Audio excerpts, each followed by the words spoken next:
أين باب الله الذي منه يؤتى؟ أين وجه الله الذي يتوجه الأولياء؟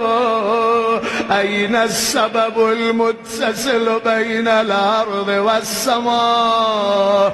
أين صاحب يوم الفتح وناشر راية الهدى؟ أين مؤلف شمل الصلاح والرضا؟